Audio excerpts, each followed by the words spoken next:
I haven't got a pot to piss in. That's the Duchess of York speaking. Sarah Ferguson, caught on a hidden camera in May 2010, sitting across from a man she believes to be an Indian-born businessman named Sheikh Mohammed Salem. The Sheikh's actual identity, unknown to her in that moment, is Mazhar Mahmood, tabloid journalist, with a recording device tucked in his lapel and $40,000 cash piled in a briefcase on the coffee table between them. Moments earlier, she'd pocketed that cash as a down payment on a much bigger sum, £500,000. What did the $500,000 buy? Access. The kind of access only one person on earth could broker for him, which happens to be her ex-husband, a prince of the United Kingdom, the 8th in line to the British throne, a man named Andrew. On camera, she names Andrew as the source of the figure, explaining her ex-husband instructed her to ask for the full $500,000. Andrew himself would later deny ever uttering such a thing. He also happens to share a house with her at that exact moment, still does actually, despite stopping being her husband back in 1996. Hey everybody, today we're talking about Fergie. Not the Black Eyed Peas one, the other one, the redhead who married a prince in front of 500 million television viewers who sunbathed topless in street.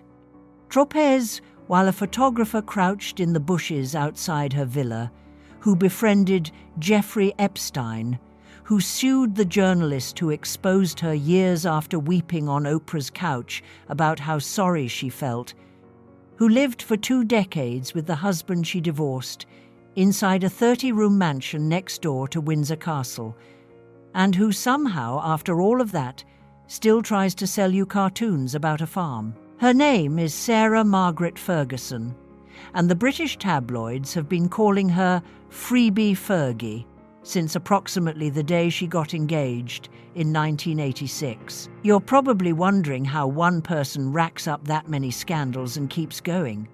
Well, that's why we're here for the next 40 minutes or so.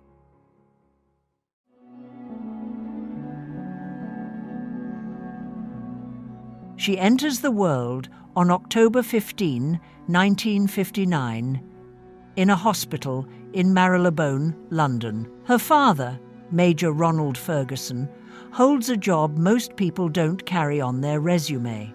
He manages polo for Prince Charles. Yes, that Prince Charles, the future king, now the current king, currently King Charles III, whose entire reign so far has involved him trying to evict his own brother and sister-in-law from the family compound. Her mother is Susan Wright, a Catholic woman with horse money, and the Fergusons' own land in Hampshire run a stable.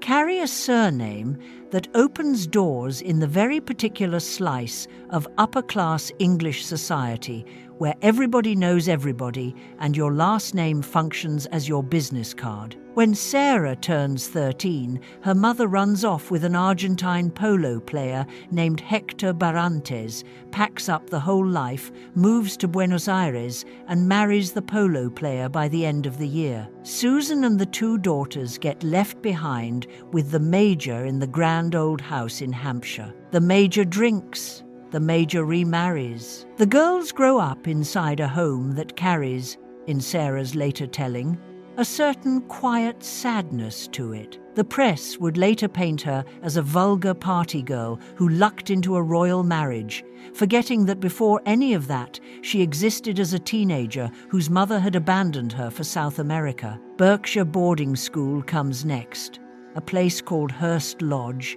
where she pulls decent grades, plays sports, and develops the kind of loud, hearty, take-up space personality that English upper-class girls develop when they realize being quiet won't get them noticed. After finishing school, she skips university entirely, takes a secretarial course, because in 1977 that's still a thing posh girls do, then works in PR, then in publishing. She's broke. Not poor exactly, but the kind of upper class broke where the trust fund hasn't kicked in yet, and the rent on the Chelsea flat costs real money. Then a wedding invitation arrives. Her old friend's name is Diana. Diana Spencer is about to marry the Prince of Wales. Foreshadowing. Yeah, heavy foreshadowing.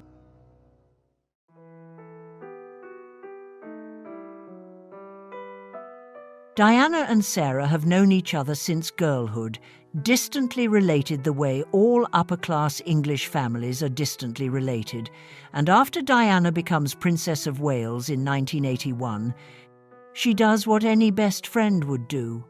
She tries to set Sarah up with her new brother-in-law, Andrew. Now, Andrew at this point is a freshly minted Falklands War helicopter pilot, returned from the South Atlantic in 1982 as a national hero, 6 feet tall, broad-shouldered, conventionally handsome in the slightly bland way. Windsors tend to come out conventionally handsome. He dates models, he dates actresses. Briefly, he dates an American softcore performer named Koo Stark, which scandalizes his mother to no end.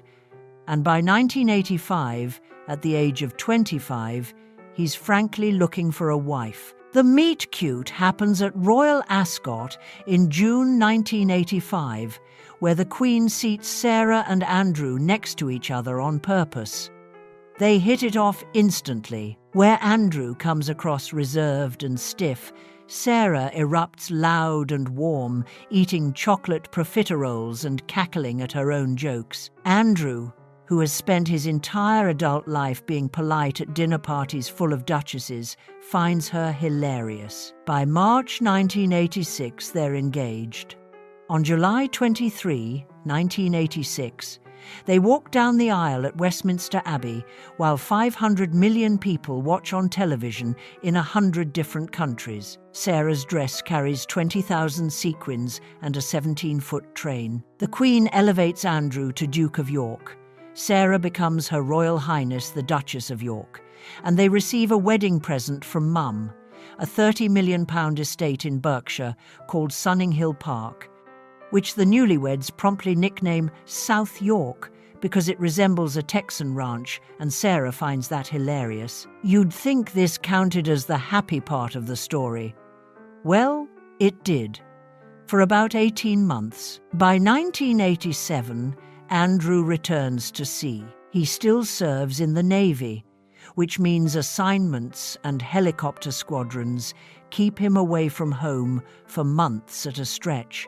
And Sarah, at 27, finds herself a year into being a duchess with a £30 million house, no children yet, no real job, and a husband who keeps disappearing into the North Atlantic. She is, in a word, bored. Princess Beatrice arrives in August 1988, Princess Eugenie in March 1990, and Sarah loves her daughters fiercely. But 2 babies don't fix a marriage in which one partner disappears 6 months out of 12. The press starts noticing her weight gain.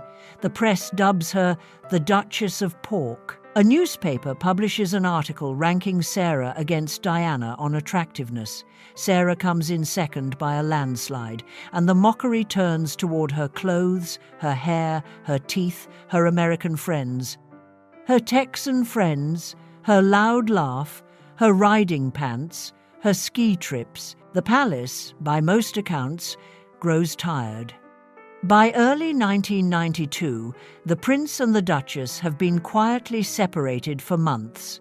The word starts leaking, and then, in March 1992, Buckingham Palace formally announces the separation. But nobody inside the palace press office, and I mean nobody, expected what happened 5 months later in the south of France.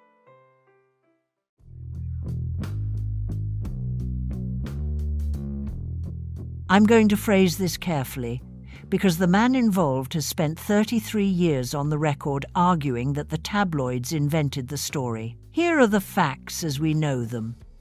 In August 1992, Sarah vacations at a rented villa in the south of France with her 2 daughters, ages 4 and 2. Joining her at the villa is a Texan-born financial advisor named John Bryan, a man the press would describe variously as her financial advisor, her boyfriend, her fixer, her American friend, her lover, and, depending on which tabloid you read that morning, sometimes all 5 descriptions in the same article. Bryan has been helping her negotiate her separation. In his own telling, he counts as a close friend and nothing more. A photographer named Daniel Angeli crouches in the bushes outside the villa with a telephoto lens, snapping the Duchess of York sunbathing topless, Bryan leaning over her, and Bryan in one particular sequence with his face placed very close to her bare foot. The Daily Mirror publishes these pictures on August 20, 1992, claiming in print that Bryan stands accused of sucking the toes of the Duchess of York. That phrase enters the English language overnight. It becomes the headline of every tabloid in the country for weeks on end, dominating the front pages from London to Glasgow. The Queen reportedly hurls her newspaper across the breakfast table at Balmoral, where Sarah herself happens to be sitting down to breakfast with her royal in-laws at that exact moment. Sarah leaves Balmoral within 24 hours. She doesn't return for years. John Bryan, for his part, has denied for 3 decades that any actual toe-sucking ever occurred. In multiple on-the-record interviews, he has explained that he played a game called Cinderella with the Duchess's 2 small children that afternoon, that he kissed her instep as part of the game, and that, in his own slightly indignant words, "No toes entered my mouth." The phrase, however, sticks. Toe-sucking Duchess.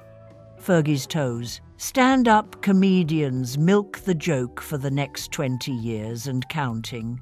Punch the phrase into a search engine in 2026 and it still auto-completes for you. Sarah Ferguson, having served as a duchess for 6 years and slated to remain technically married to Andrew for another 4, would now, for the rest of her natural life, carry the title of toe-sucking Duchess. That's a lot to carry around.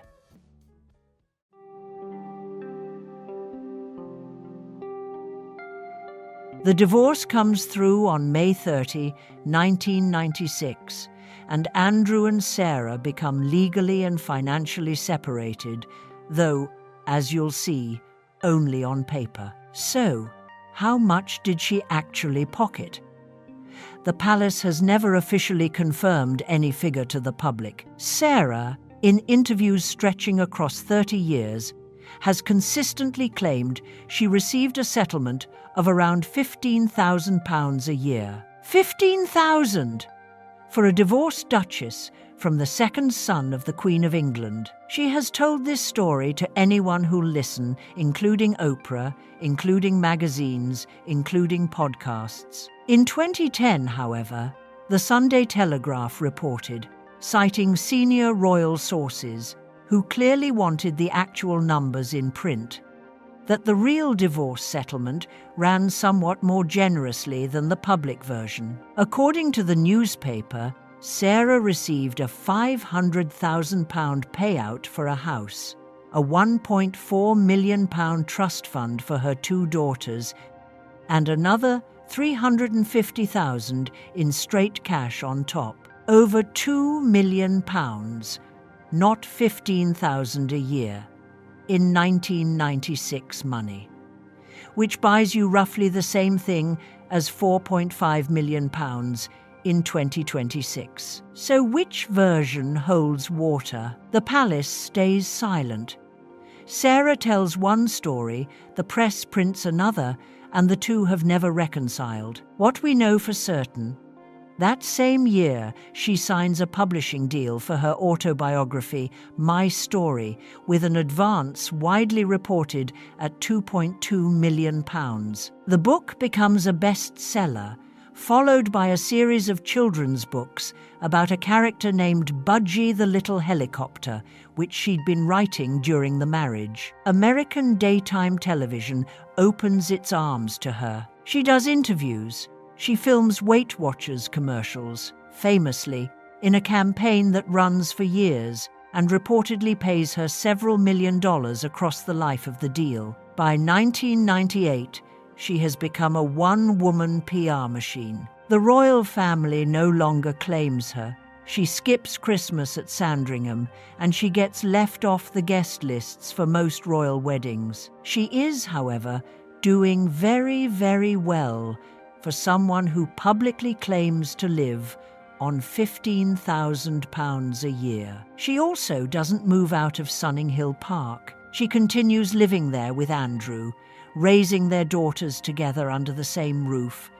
While the press calls this arrangement the most amicable divorce in history, and Sarah and Andrew tell interviewers, they remain the happiest divorced couple in the world.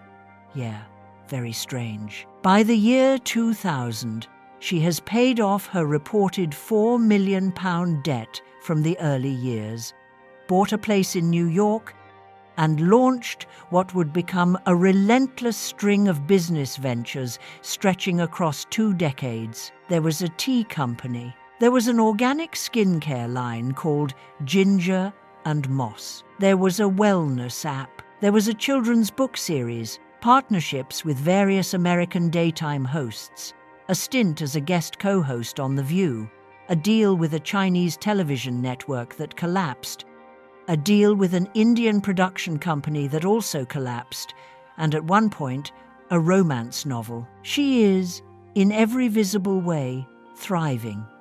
The toe-sucking Duchess has rebranded as the entrepreneurial Duchess. Then she meets a man named Jeffrey Epstein.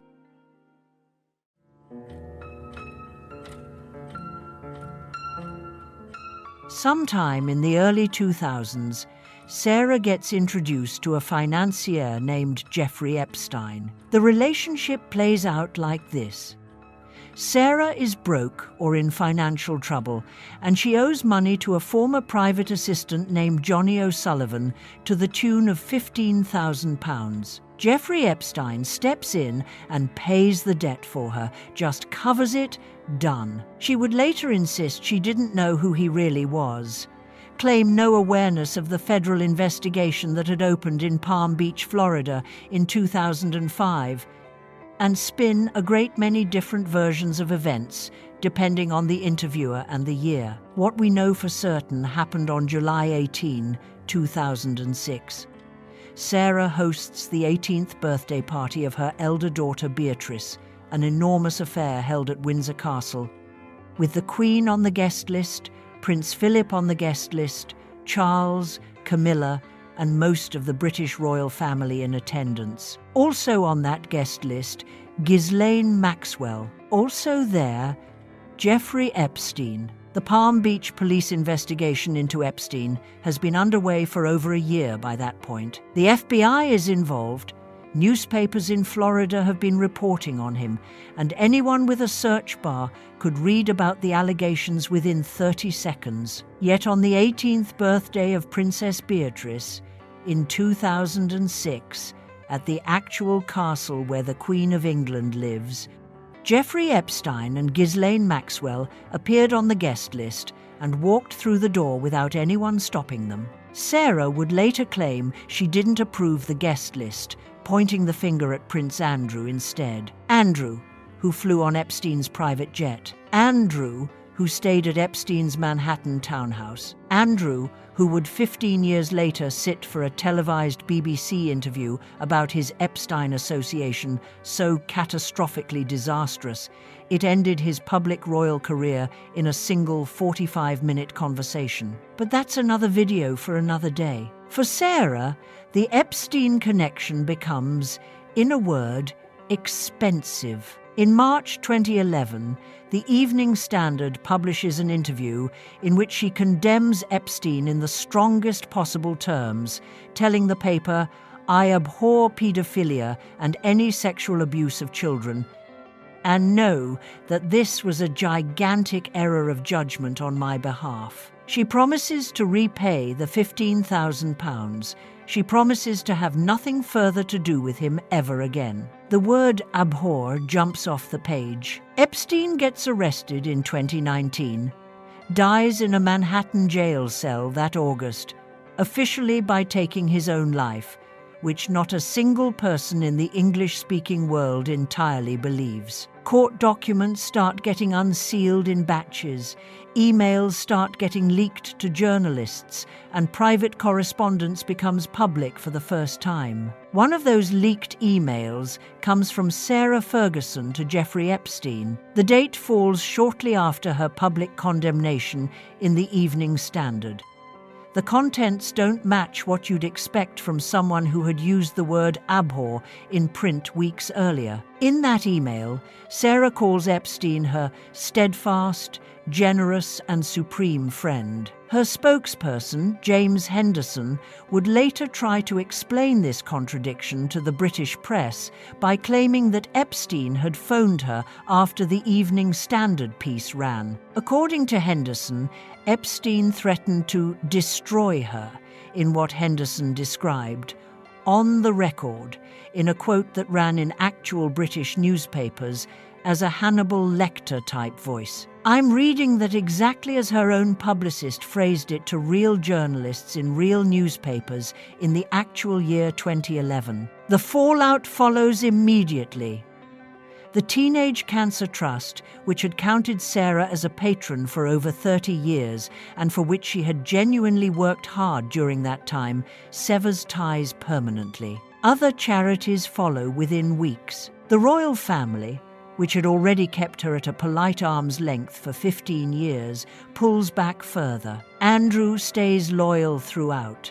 The Queen grows privately livid according to most accounts, and the palace publicly utters nothing at all. But the Epstein business doesn't even count as her biggest scandal of that era, because before the email leak, before Epstein's death, before any of that emerged into public view, Sarah had already done something that would, for a brief window, eclipse even her ties to a federal sex offender. She had walked into a hotel suite with a briefcase full of cash.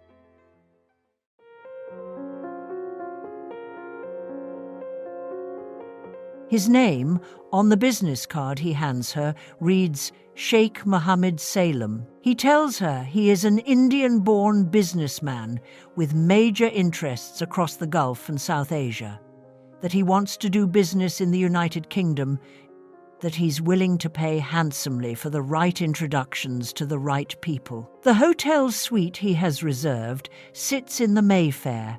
His assistants flutter politely in the background, and the briefcase between them on the table contains $40,000 in clean banded cash. Inside his lapel, inside his shirt pocket, and inside a houseplant on the coffee table, 3 separate cameras and microphones record every word she utters. His real name is Mazhar Mahmood.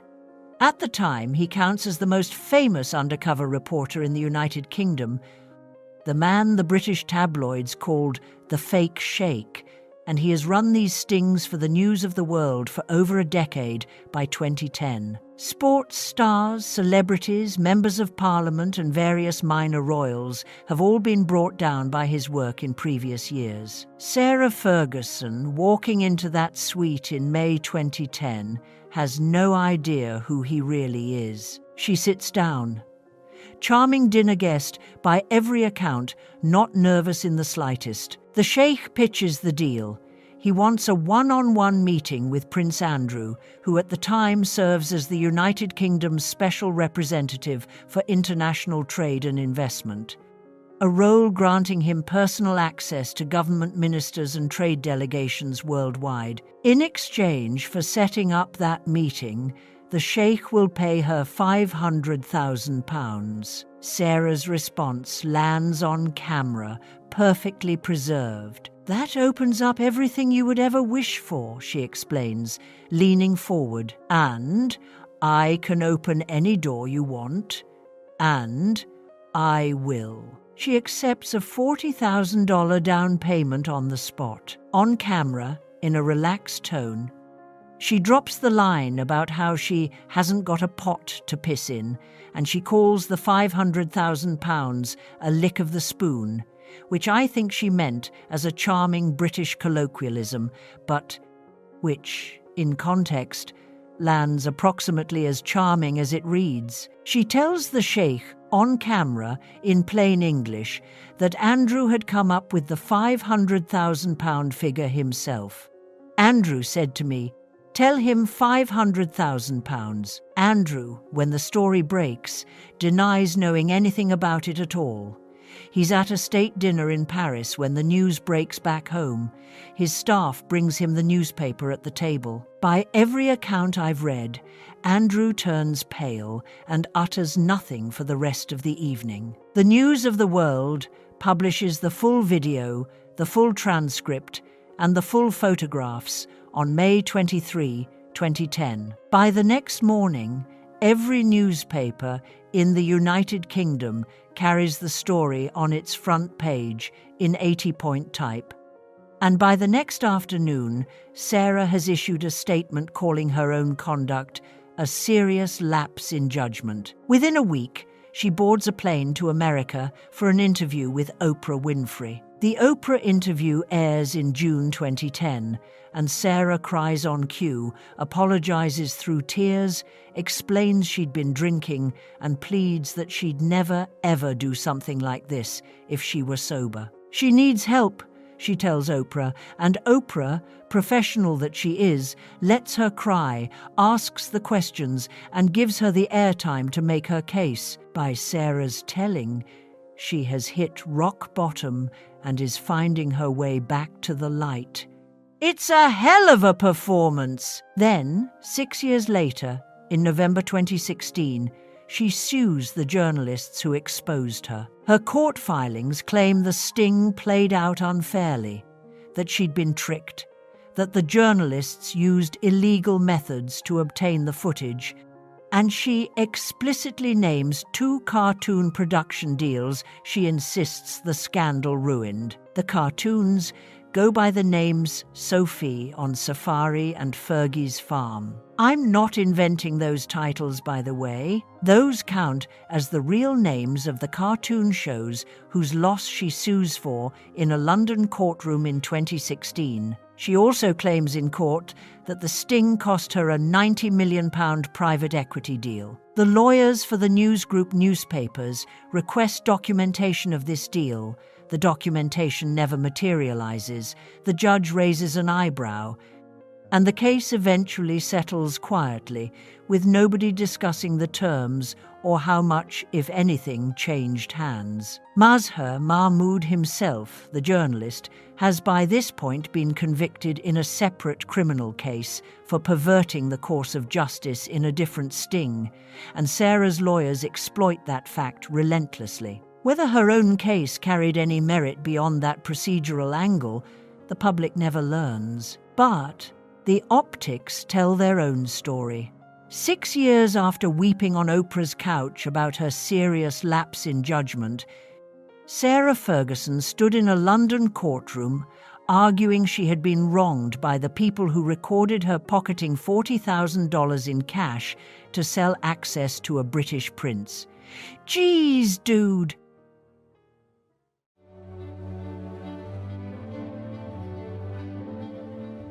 Now, let's talk about the house. In 2004, Andrew, long since departed from the Navy, takes a 75-year lease on a 30-room mansion called Royal Lodge, sitting on the grounds of Windsor Great Park, a few minutes' drive from the Queen's main residence at Windsor Castle. The mansion previously housed the Queen Mother, who lived there until her death in 2002. And Andrew pays an upfront sum reported at around £1 million for the lease, committing to a rolling annual sum plus renovations. He moves in. So does his ex-wife. Sarah moves into Royal Lodge with him in 2004 and never leaves. Okay, so they divorced in 1996, which means by 2026, the divorce has been on the books for 30 years, and the cohabitation at Royal Lodge has been continuous for 22 of those years. They aren't, as far as anyone can tell, romantically involved. On the record, Sarah maintains that they remain best friends, and Andrew echoes the same line, while the British public has stayed variously charmed and bewildered by the whole arrangement for 2 decades. Their daughters grew up at Royal Lodge. Beatrice and Eugenie, both now married women with children of their own, still visit the place regularly, and the parents throw Christmas parties together, walk their dogs around the grounds together, and appear at Royal Ascot together every June, sitting 2 seats apart in the royal box. They look, in every visible way, still a couple, minus the marriage, minus the title, minus the public approval. The palace, for a long time, treated this arrangement with a kind of cheerful tolerance. The late Queen, who liked Sarah personally despite everything, never made an issue of it. Charles, who didn't like Sarah personally and never had, mostly tolerated the situation because his mother liked her. Then, in September 2022, the Queen died. Charles became king, and the rules shifted overnight. King Charles has been trying to evict his brother from Royal Lodge for the better part of 3 years now, by most accounts. The lease still has roughly 50 years left on it, which means Charles cannot legally throw Andrew out. What Charles can do, however, is cut Andrew's annual royal allowance, stop paying for Andrew's private security detail, and render Andrew's life expensive and uncomfortable in ways that don't make for great press, but which function as effective leverage on a brother running out of money. By late 2025, the situation at Royal Lodge had hardened into what palace insiders shorthanded as a standoff. Charles wanted Andrew and Sarah out. They both refused to leave. The press, sensing blood, ran new stories every other week about the latest tightening of the screws, with some reports claiming Andrew paid nothing for upkeep, that the place crumbled around them, that the roof leaked, while other reports contradicted those accounts and claimed Andrew had quietly fixed everything. As I record this in May 2026, the pair of them remain inside Royal Lodge. Whether they remain there by Christmas, nobody knows. What we know for certain: a divorced couple has now lived together in a 30-room Royal Lodge for 22 years, during a period in which one of them counted Jeffrey Epstein among his friends and the other got caught on tape selling access to British government ministers. And somehow, despite all of that, they remain there. There exists, in fairness, no other story quite like this one in modern British royal history.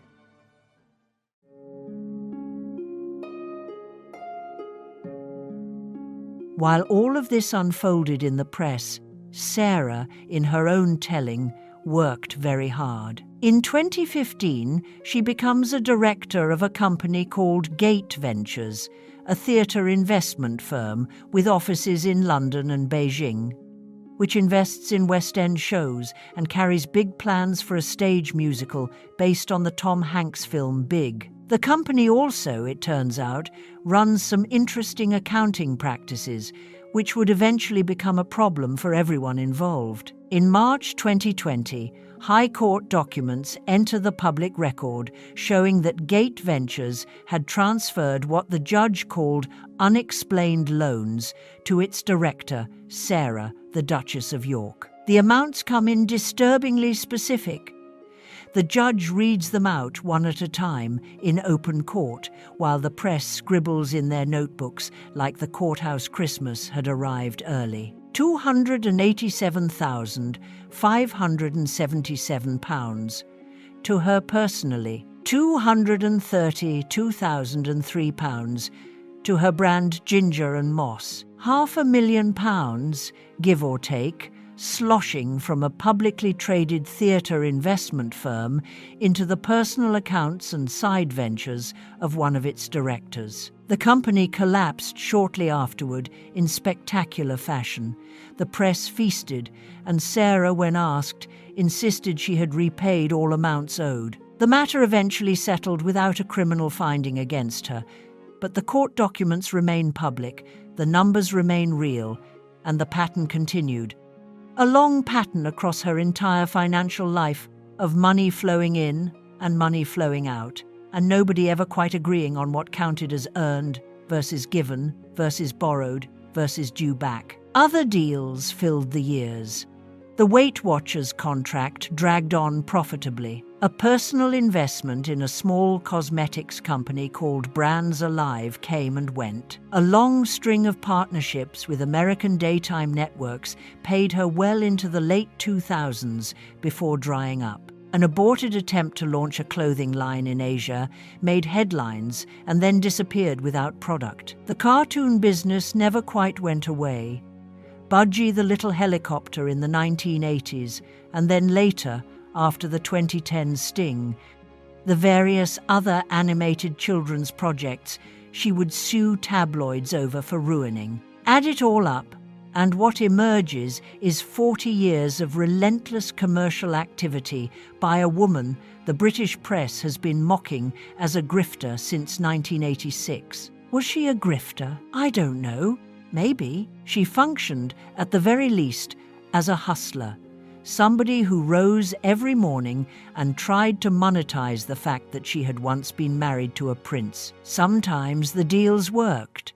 Often they didn't. The press loved a failure, and they always found plenty to write about. She turns 66 years old as I record this. 4 decades of hustling. You have to admire the persistence, even if you can't quite admire the rest.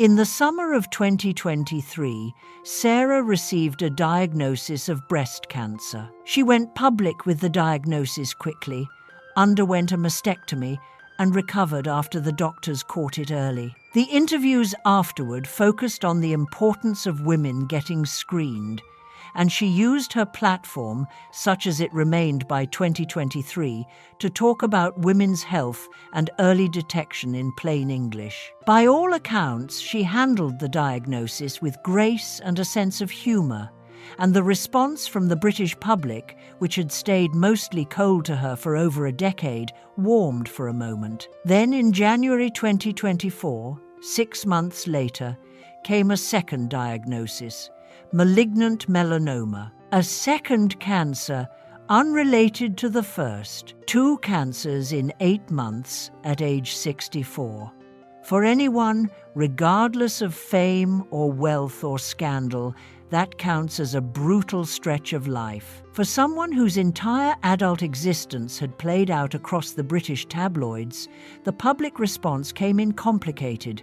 Some sympathised openly, some cracked jokes online, and some used the news as a chance to revisit old scandals from the 1990s and 2010s. Sarah, for her part, posted on social media that she felt grateful, that her family was supporting her, and that she would be okay. She has, as of this recording in May 2026, beaten both cancers. The skin cancer got excised, the breast cancer remains in remission, and she has been out speaking at women's health conferences across Britain. Podcast interviews fill her calendar.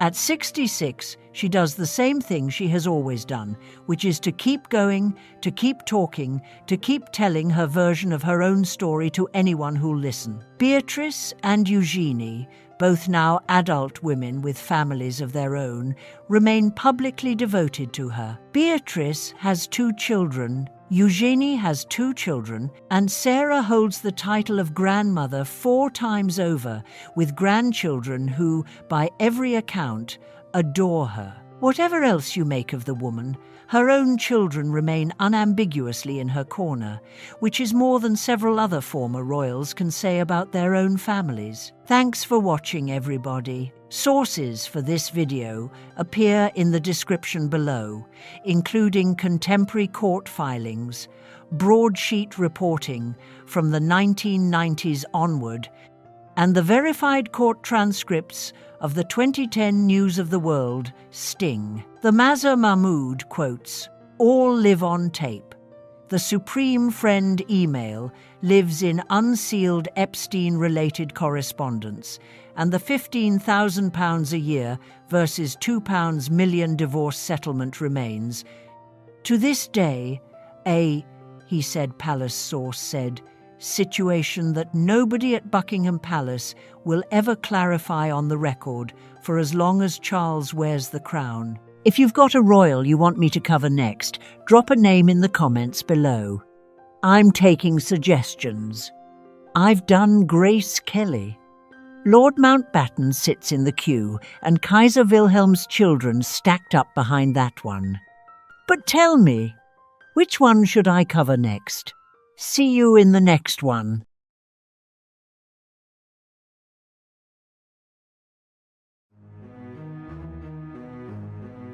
October 2018.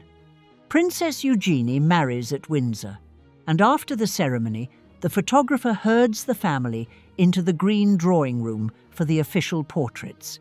And that is where it happens. Two people stand inside the same frame for the first time since 1992. One of them, Prince Philip. The other, Sarah Ferguson, 26 years. That measures the gap since these two last shared a single photograph. Sit with that number for a second, because it genuinely unsettles same family.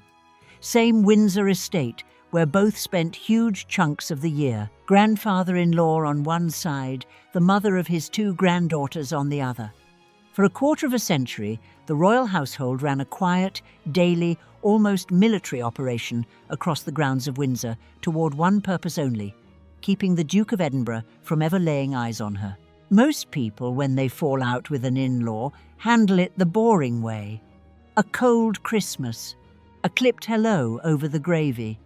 Maybe you conveniently catch a stomach bug the weekend of the christening, mail a card at some point, and let the years sand the edges off the grudge until nobody quite remembers what started it. Philip did not do boring, and he did not do forgetting.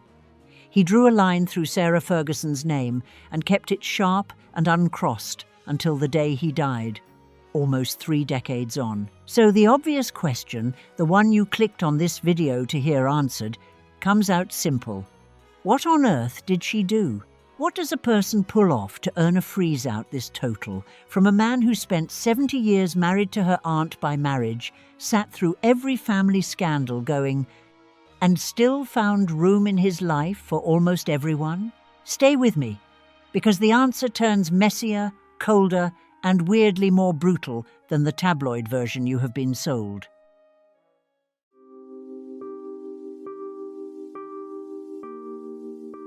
A detail nobody puts in the thumbnail.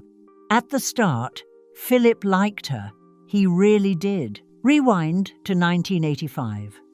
Prince Andrew, the Queen's second son and her not-so-secret favourite, starts dating a tall, freckled, loud, laughing redhead named Sarah Margaret Ferguson. Sarah grows up around horses and polo fields. Her father manages polo for Prince Charles, and she crashes into royal life with the energy of someone who has never once worried about which fork to use. She tells jokes that land, rides hard, and treats the stuffiest people in Britain like old drinking buddies. Her path into that world ran through a childhood that left scars. Sarah's father, Major Ronald Ferguson, managed polo for Prince Charles, which planted her on the fringes of royal life from girlhood. Her mother, though, packed up and left in Sarah's early teens, running off to Argentina with a dashing polo player named Hector Barrantes and building a brand new life an ocean away. A daughter raised on that kind of early abandonment grows up hungry for approval, desperate to belong, allergic to being left out. Hold on to that hunger. It explains a great deal of what follows, including why the freeze, once it came, would cut her so deep. She and Andrew circled the same world for years, and it took Princess Diana, her old friend, to nudge the two together at Royal Ascot in 1985. Diana wanted an ally inside the family, someone fun on her side of the moat. For a brief, bright stretch, she landed exactly that, and the family eats it up. Especially Philip, because Philip, for all his fearsome reputation, spent his whole life surrounded by people too terrified to act normal around him. Then in walks Fergie, who refuses to flinch, refuses to grovel, and shares the one passion he guarded like treasure: carriage driving. The Duke of Edinburgh obsessed over carriage driving. He basically invented the modern competitive version of the sport, wrote its rule books, and spent his weekends being hauled around the countryside behind a team of horses well into his 80s. Sarah took it up too, and the pair bonded over it the way you bond with someone over the niche hobby nobody else in the family understands. Ingrid Seward, who wrote a whole biography of Sarah, paints those early years as genuinely warm. Royal insiders echoed her. Fergie blew a gust of fresh air through a house that ran, year after year, on tradition, rigid silence, and the careful suppression of every feeling anyone happened to have. After the buttoned-up agony of the Charles and Diana marriage, here stood a daughter-in-law who actually seemed to enjoy herself. For a little while, she carried the role of great hope, the one who pulled it off. The one who proved the monarchy could let a real, messy, human personality through the front gates without the whole building collapsing. You already know it does not last.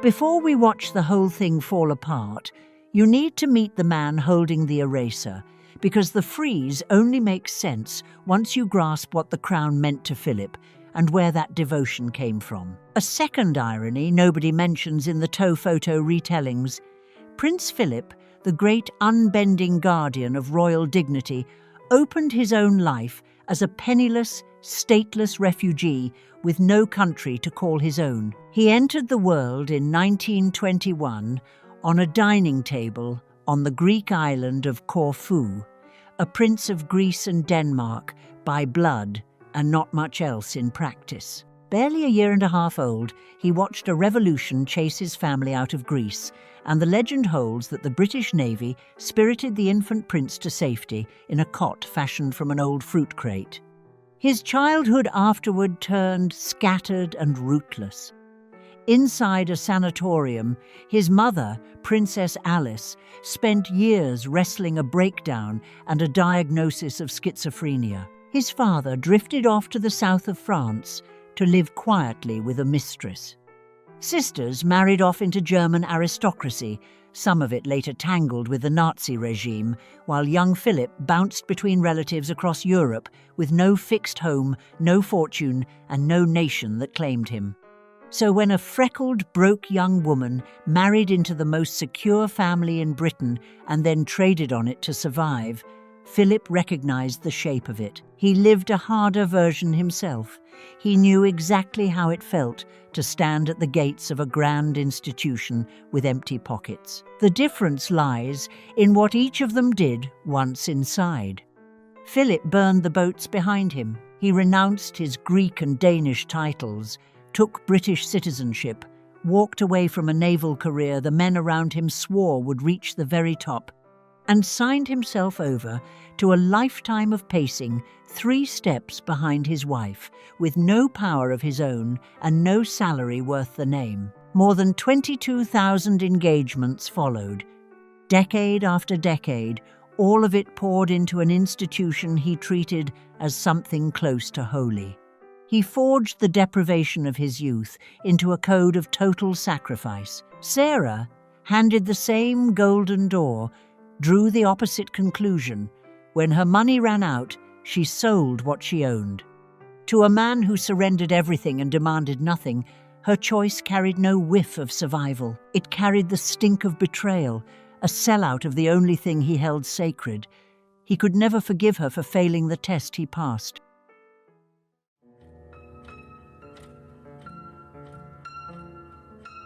Andrew and Sarah marry on the 23rd of July, 1986, at Westminster Abbey, and roughly 500 million people around the world tune in to watch. She becomes the Duchess of York. He becomes, briefly, one half of the most cheerful couple in the family. The crowds love her, the press loves her for now, and the Queen, by every account, adores her. A famous story gets repeated in nearly every article about Fergie, and I want to flag it right now because it carries the ring of truth and probably holds none. The story goes that Philip pulled the new Duchess aside and warned her, "Now that you sit inside the firm, you can do whatever you like, but you will always be found out." Ominous, cinematic, perfect for a documentary. Honestly, the trouble lies in the source. That exact line traces back to a single 1996 tell, all written by a former friend of Sarah's who carried a book to sell and a grudge to settle, and historians touch it with a barge pole. So I will not hand it to you as gospel. If Philip ever voiced anything like it, no reliable record survives. What survives instead reads much duller. He welcomed her, liked her, and assumed she would manage fine. She would not stay fine. The marriage strains almost from the start, and the cause runs brutally simple. Andrew, a serving naval officer, vanished to sea for enormous stretches, sometimes the better part of a year, leaving his brand-new wife alone inside the most scrutinized family on the planet with nothing to do and nowhere to hide. Boredom set in, then loneliness behind it. The press, after crowning her, started measuring her waistline and inventing nicknames that stung. And a woman who once charmed a room full of dukes drifted into the choices that turn charm into ammunition.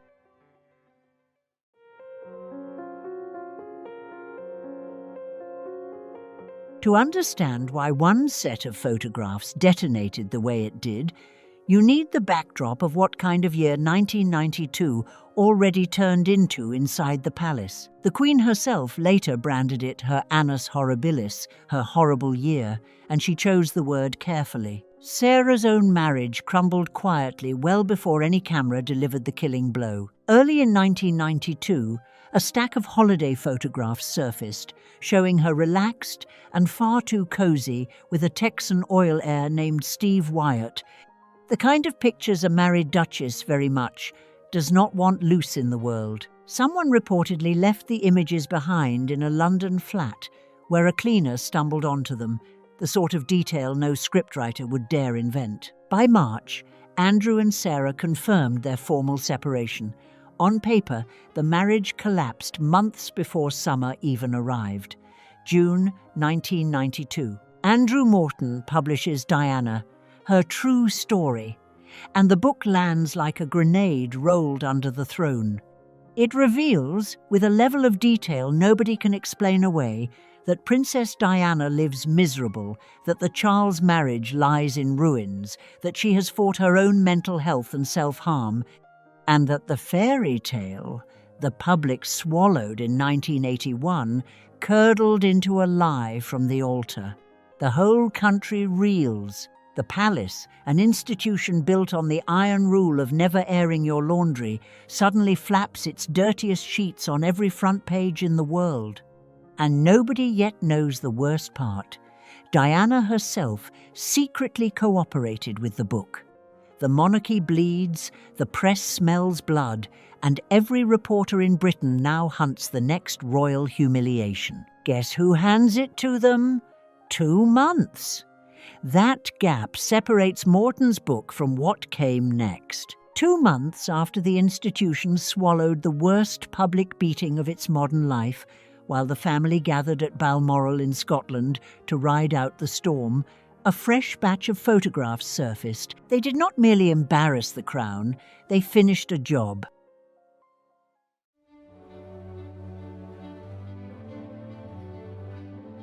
August 1992. A Frenchman with a long lens crouches near a villa in the south of France, in Street Tropez, photographing the Duchess of York on holiday. Sarah holidays without her husband. Beside her sits her financial advisor, a Texan named John Bryan, and the two keep no distance at all. The photos run everywhere. In the most infamous, Bryan bends over Sarah's bare foot and kisses her toes, sucks them, depending on which paper you read and how badly that paper wanted a sale. Fleet Street practically combusts. The story earns a name within hours, the kind that trails a person to the grave. Toegate. John Bryan, Sarah's self-styled financial advisor, ran in the same circle as the very Steve Wyatt, whose photos sank the marriage months earlier. Andrew, off serving with the Navy, learned about the Sun Lounger pictures the way the rest of the country did, from the newsstand. By then, the formal separation already stood on paper, yet the timing wrecked any lingering hope of a quiet reconciliation. Within the family, the episode confirmed a verdict that no longer needed confirming. Sarah, the bright spark who once thawed the coldest house in Britain, now fed the same tabloid machine then devouring Charles and Diana. Now picture the scene at Balmoral. The entire royal family sits under one roof, and the newspapers arrive every morning, as always. And there, splashed across the breakfast table for the Queen, Prince Charles, Princess Anne, and Prince Philip to digest over their eggs, lies the mother of two young princesses, her toes worshipped by her money man on a French sun lounger. A wildly popular version of that breakfast room circulates to this day. Philip storms in, flings the newspaper down, walks out in furious silence. Maybe the Queen read it first. Maybe Sarah walked in mid-scandal. Perhaps an icy glare replaced the thrown paper. And here comes the honest part. Nobody actually in that room ever confirmed a word of it on the record. The breakfast room blow-up belongs to royal folklore, retold so often it calcified into fact. I cannot tell you it happened, because the people who could are gone and their stories never matched. What I can tell you about the photographs needs no dressing up. Whatever fondness Philip held for the redhead who loved carriage driving evaporated that August. The timing alone struck him as unforgivable. The institution knelt, bleeding from the Morton book, and his daughter-in-law chose that exact window to land topless in the papers with another man kissing her feet for the entire planet to gawk at. To a man who measured every human being by what they did for the dignity of the crown, Sarah committed no mere mistake. She committed something close to treason against the family business. Andrew and Sarah separated back in March of that year. The toe photos flipped a private failing into a global circus. From that summer on, Philip began doing the thing he would go on doing, without exception or softening, for the next 29 years of his life. He stopped seeing her. Quietly, permanently, on purpose.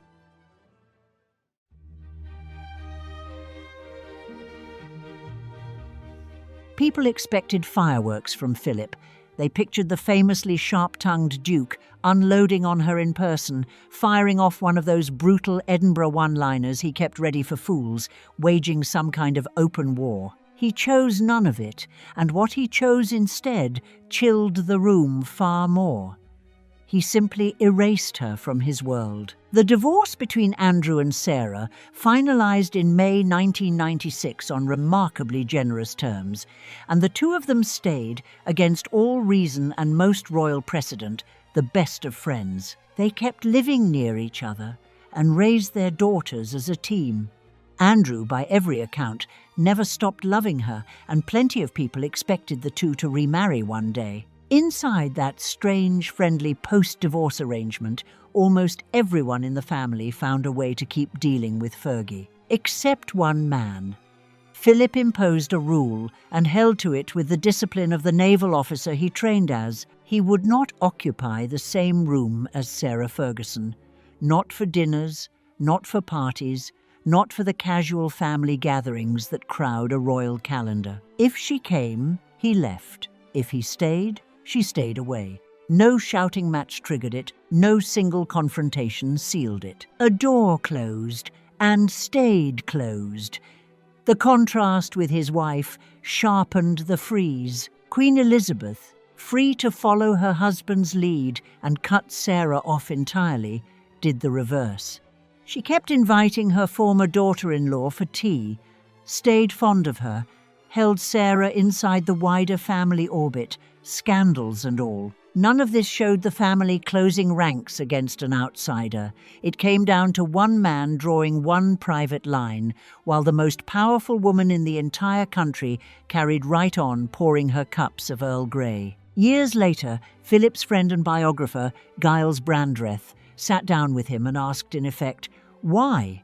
Why the total avoidance? Why never patch it up? Philip answered so flatly and so finally that the reply lays his whole mind bare.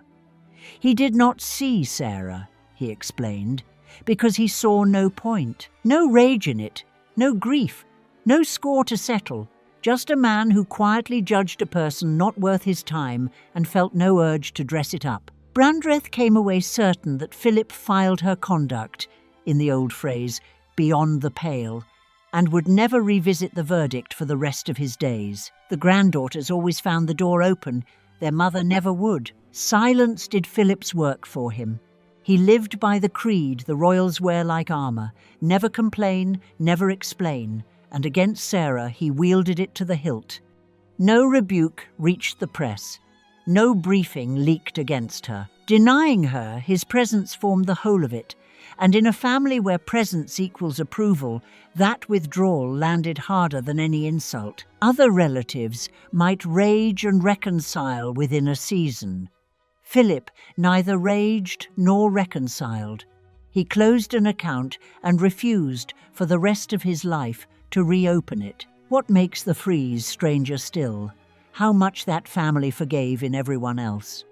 This household weathered affairs, divorces, public separations, scandal after scandal, and mostly swallowed it all and carried on. Charles and Diana imploded across the front pages. Anne divorced and remarried. Margaret's romances filled decades of headlines, and the palace quietly blocked Townsend, the man she loved, rather than freezing out Margaret herself. The family bent, adapted, kept its offending members inside the tent. Sarah alone drew the tent flap, zipped shut behind her, a guard posted to stop her wandering back. Whatever she came to represent in Philip's mind, it crossed a line the others, for all their wreckage, never quite reached.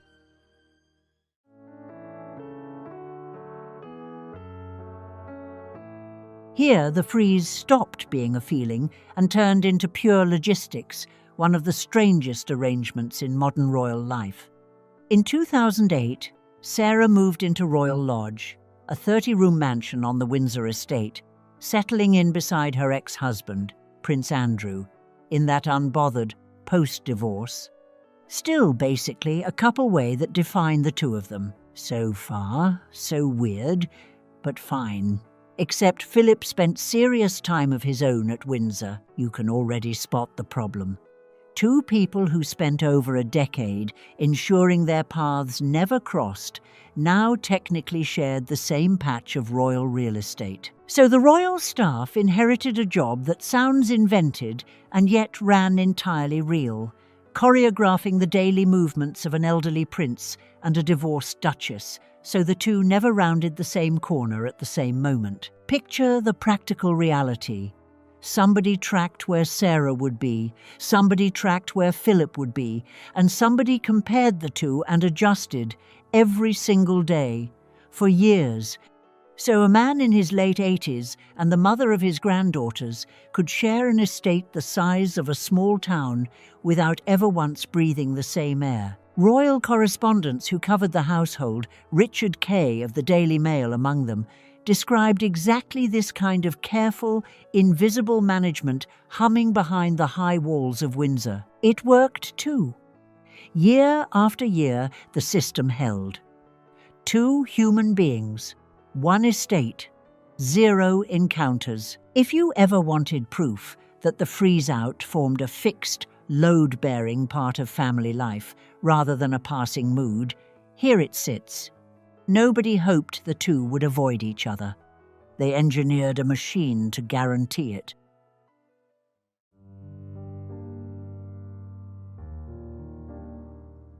Towgate lit the fire.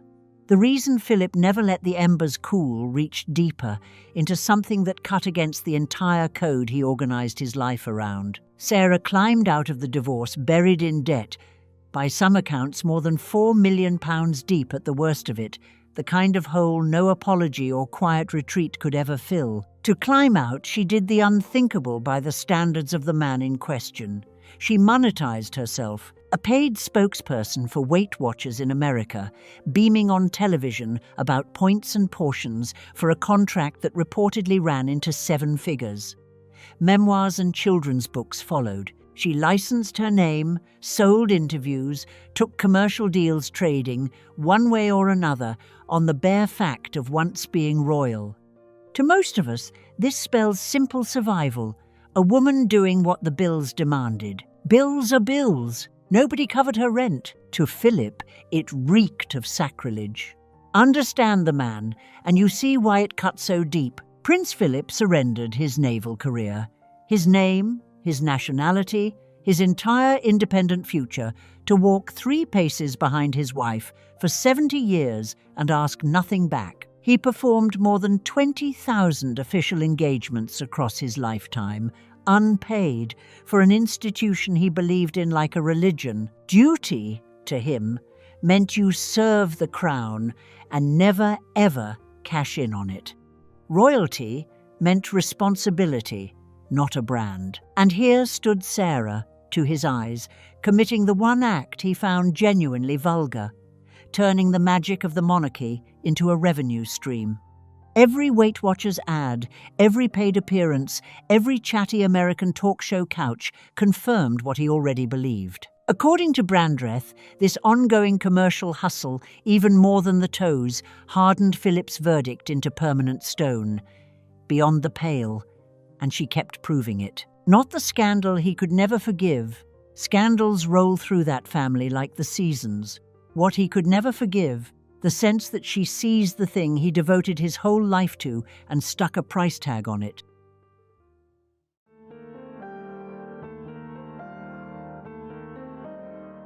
If Philip needed any final gift, wrapped proof that he read her right, May 2010 delivered it. A News of the World reporter, working undercover, posed as a wealthy businessman and maneuvered himself in front of the Duchess of York. On hidden camera, Sarah offered to sell him access to her ex-husband. Prince Andrew then held an official role as a UK trade envoy, opening doors for British business around the world. Caught on tape, Sarah named her price for an introduction, £500,000.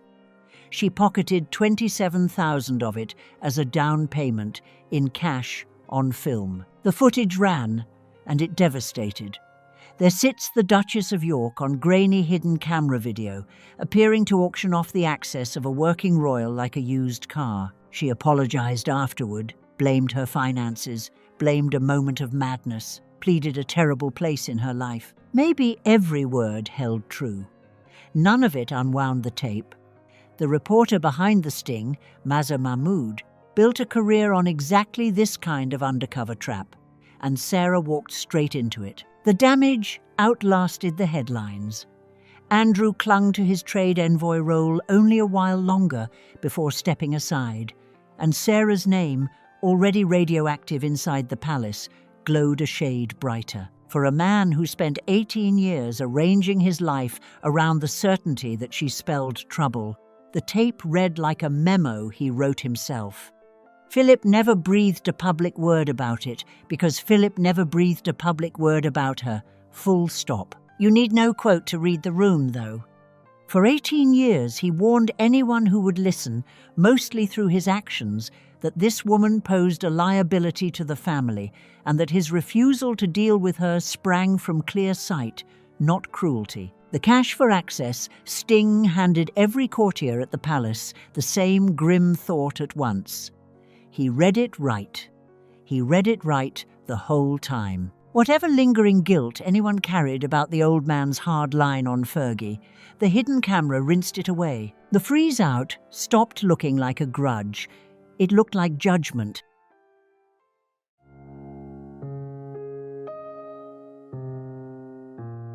The cost of all this landed hardest, predictably, on Sarah herself, and the rawest example arrived in April 2011 at the wedding of Prince William and Catherine Middleton. The whole world watched that wedding, almost the entire extended family packed into Westminster Abbey to watch the future king marry his Kate. Beatrice and Eugenie, Sarah's own daughters, attended in those endlessly discussed hats. Their mother, the Duchess of York, who married into the family in that same abbey 25 years earlier, received no invitation.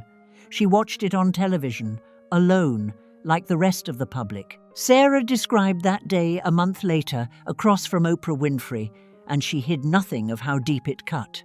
She admitted she felt totally worthless, that the exclusion confirmed every dark thing she believed about herself. Rather than stew at home, she fled the country outright for Thailand.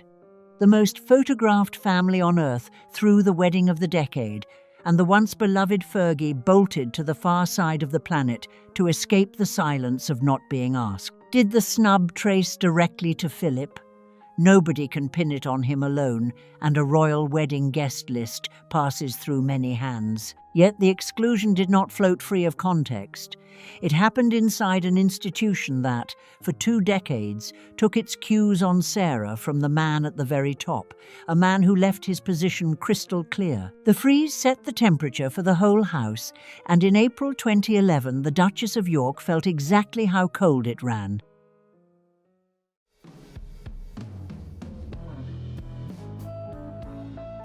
A quieter casualty runs through all of this. The 2 girls who grew up inside the contradiction. Beatrice and Eugenie remained Philip's granddaughters, full stop, and by every account he loved them plainly and well. He stayed interested in their lives and kept them close. Brandreth pressed the point that the door to Philip stood open for the daughters, no matter how firmly it stayed bolted against their mother. The girls came of age holding 2 truths that refused to fit together. Their grandfather adored them, and their grandfather would not stand in a single room with the woman who gave birth to them. Picture the arithmetic a child runs with that. Every family gathering carried an invisible seating chart. Every event raised the same silent question. Could Mum come? Or did Mum stay home so Grandpa would attend? Beatrice and Eugenie threaded a childhood where the warmth of one grandparent and the banishment of one parent sat on the same calendar, side by side, year after year, treated by the adults around them as simply how things ran. That arithmetic explains why a single 2018 wedding photo turned into news at all. No thaw towards Sarah drove it. Philip loved Eugenie enough to tolerate Sarah's presence for the length of time it takes a photographer to say, "Hold still." The granddaughters formed the one bridge sturdy enough to span a gap nothing else could close. Where 2 months of scandal and 26 years of frost raised a wall, a young woman's wedding day pried exactly 1 brick loose, and only for an afternoon.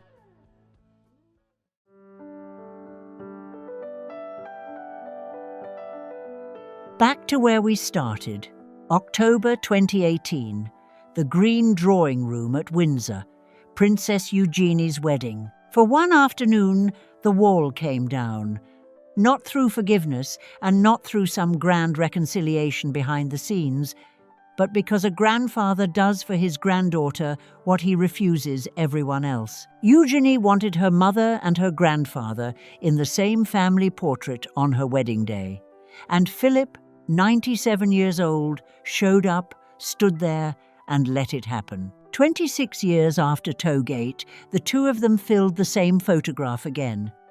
Do not mistake it for a thaw, because no thaw arrived. A single, contained exception, granted for the sake of a young woman both of them loved, and then the door swung shut again. Philip sent Sarah no dinner invitations. The careful avoidance resumed. What the 2018 portrait actually proves, how absolute the freeze ran from the start. It took a royal wedding, a beloved granddaughter, and a man nearing 100 to engineer a few minutes of coexistence any other family would treat as nothing at all.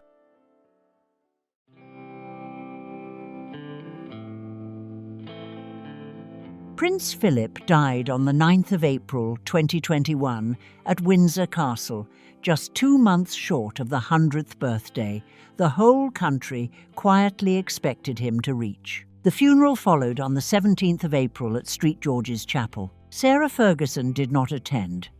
On the surface, that reads like the final, perfect, ice-cold punctuation to the whole saga. The man froze her out for 29 unbroken years, and then, even in death, even from inside the coffin, the arrangement still seemed to keep her from saying goodbye. A tidy ending, and the version plenty of people walked away believing. I owe it to you to complicate it, because the honest version runs less cinematic. Philip died in the thick of the COVID-19 pandemic, when Britain still sat under strict limits on how many people could gather, funerals included, royal ones included. The guest list at St George's capped at 30 people full stop. Senior royals only. The Queen famously sat alone in her pew, masked, separated from her own family by the same restrictions. Even Prince Harry flew in alone, his pregnant wife absent on medical advice, while rows of cousins and lifelong friends watched the service from home. Plenty of people who loved Philip dearly stayed away from that chapel. For one reason, the law left no room. So no, you cannot honestly twist Sarah's absence from the funeral into one last targeted snub from beyond the grave. 30 seats and a pandemic lockdown account for it, not a vendetta. If anything, the funeral warns about this whole story, how easily a sad, ordinary fact dresses up as one more act of cruelty when the duller explanation holds the truth, which loops straight back to the word stamped across the title.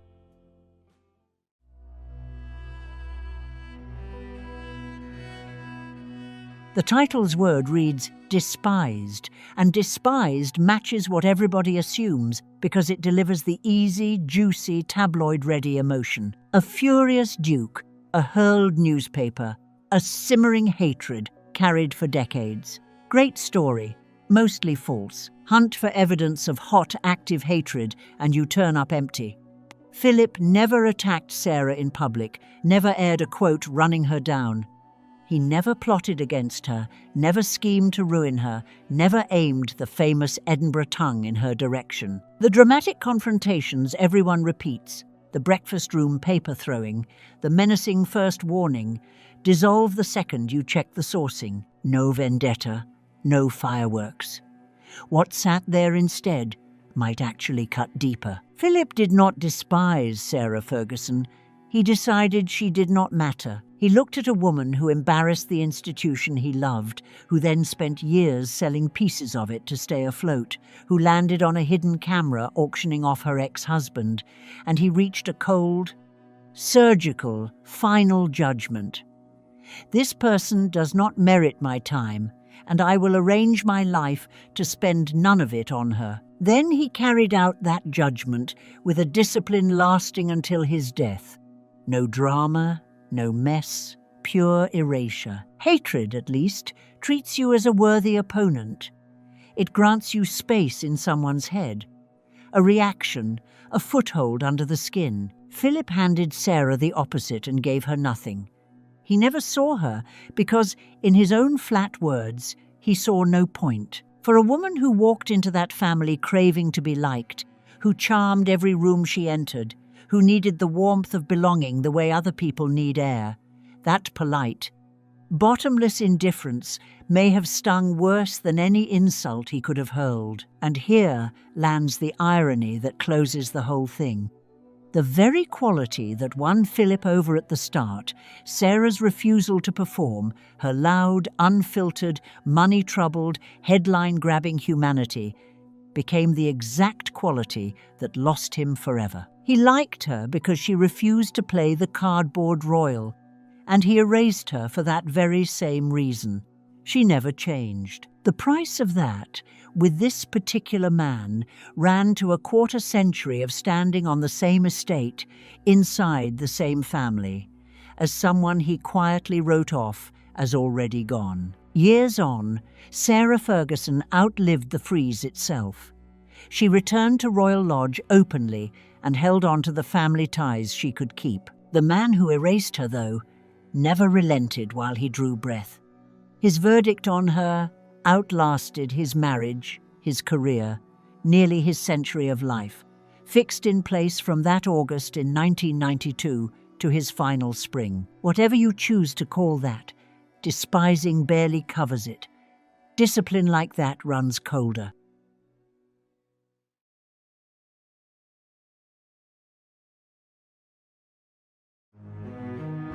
On 19 September 1998, a Green Rover 400 rolled south along Route 85 in Buenos Aires province, across a plain so flat that drivers out there treat the horizon as a rumour. Behind the wheel sat a 61-year-old Englishwoman, and her nephew Raphael rode beside her. The two of them aimed for a ranch near Tres Lomas, a place with a polo field and a family vault under the grass, and neither passenger wore a seatbelt. A Renault catering truck came the other way. The Englishwoman answered to Susan Barrantes. By the following morning, the papers in London would file her under a name she abandoned in 1974 because they never entirely stopped calling her Mrs. Ferguson, and because the story only sold if readers connected a dead woman on an Argentine road to a duchess on an Italian holiday. Susan Barrantes, mother of Sarah, Duchess of York. Susan Barrantes, the bolter. 26 years before that truck, she walked out on two daughters, aged 15 and 12, and followed an Argentine polo player to South America and English society, which forgave adultery in men as a matter of administrative routine, decided that a mother who leaves belongs to a separate category of creature. The verdict never lifted, and it outlasted her by decades. An archbishop married her daughter into the House of Windsor while she sat inside Westminster Abbey, and the word followed her into the pew. The road to Route 85 begins in a country house in Derbyshire, with a debutante season and an 18-year-old bride who curtsied to a queen, married a cavalry officer in a church beside Parliament, and by 35 wanted out badly enough to burn the entire arrangement to the ground. Nobody in 1972 put the obvious question to her, and she never volunteered it herself. What does a woman owe a life she never picked? England supplied its answer without hesitating, and the answer ran to one word: everything. Susan supplied hers with a one-way flight, 1,000 acres of pampas, 23 years of horses and grief, and a straight provincial road where nobody slows down, because nothing out there ever looks worth slowing down for.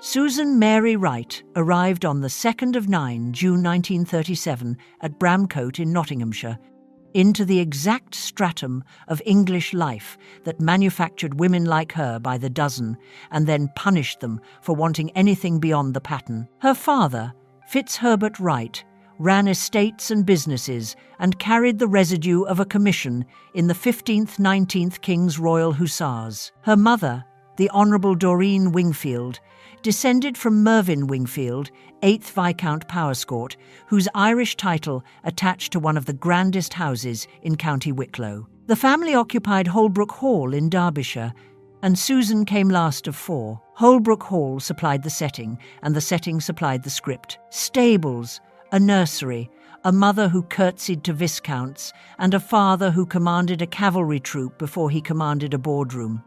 A child raised inside that architecture absorbs, without a single lesson on the subject, the rule that a woman's biography terminates at the altar and resumes afterward only as a footnote inside somebody else's. Susan absorbed it. She also absorbed the smell of a stable yard at 6 in the morning, and the stable yard taught her more. Girls of that class received an education pointed at a single outcome. Boarding school delivered deportment and French. a secretarial college in London delivered typing on the polite theory that a well-bred young woman might answer a telephone for 6 months before somebody married her. Nobody planned a career for Susan. Nobody asked what she thought about Suez either, though plenty of women in her position held a view and swallowed it whole. In 1954, at 17, Susan curtsied to Queen Elizabeth II among the final cohort of English debutantes, a ritual that dressed a marriage market in white gloves and pretended the exercise concerned manners. Presentation at court sorted a few hundred girls into a season of dances and country weekends, where mothers conducted background checks over sherry. The palace scrapped the whole business 4 years later. Princess Margaret, in a remark that trails her memory still, reportedly complained that every tart in London now turned up. Susan rode, and she rode with the kind of ease that arrives early or never arrives at all. A horse asks no questions about lineage. Horses supplied the one arena where her training paid an honest dividend, since a horse cares nothing for a curtsy and everything for balance. She kept riding at Holbrook and on the Hampshire farm where marriage deposited her, and riding eventually carried her to a man from Argentina who rode better than any Englishman alive. England in the middle 1950s treated marriage as a permanent legal condition and divorce as a scandal that required proof of a matrimonial offence, usually adultery or desertion. A wife who walked out forfeited the house and, in practice, her children, since judges handed custody to whichever parent kept the family address. No fault divorce reached the statute book in 1969. Susan married under the old rules and left under the new ones, and the country's opinion of her never moved an inch across the gap. At 17, she commanded a horse, a curtsy, a typing certificate, and no money of her own. Every route out of Holbrook Hall ran through a wedding. The system worked as designed, and it produced, generation after generation, women who detonated their own lives and could never afterward explain why to anybody's satisfaction.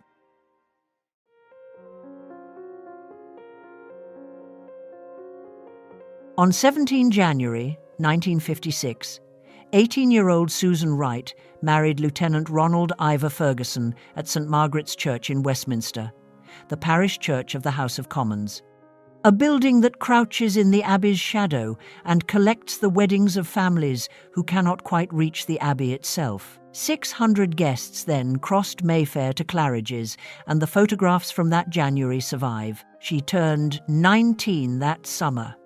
Ronald, 24, wore the uniform of the Life Guards, senior regiment of the Household Cavalry, a unit that combines ceremonial escort work with the older business of soldiering. He rode and she rode, and somewhere inside that overlap, both families located a reason to sign. The horses settled it. Nobody at Claridge's paused long over the bride's age, because in that world 18 passed for ripe rather than young. The groom acquired a wife with a viscount in her ancestry and a father-in-law with land. The bride acquired a surname. She also acquired a farm in Hampshire and 30-odd years of watching from the boundary rope while her husband stood inside the sport that shaped him and, eventually, undid them both. Ronald Ferguson climbed the polo world on organisation rather than talent. He never ranked among the great players, and he knew it, which freed him to master the part of the sport that actually decides things: fixtures, ponies, patrons, and the seating plan at the Guards Polo Club. In time, he ran the game for the royal family, first as polo manager to Prince Philip, later to Prince Charles, a position that paid almost nothing and delivered access no salary could buy. The nickname followed him for the rest of his life. The Galloping Major, the papers called him, half affection and half warning, and by the late 1980s, the warning half proved correct. When a Sunday paper placed him inside a London massage parlour and the palace discovered how quickly access evaporates. All of that lay ahead. In 1956, he simply married a girl who rode as well as he did and installed her on a farm. Susan spent the reception in white and the next 16 years in mud. Her Down farm in Hampshire, for all its acreage and pedigree, delivered exactly the life that the season and the typing certificate pointed toward: a cold farmhouse and children arriving on schedule.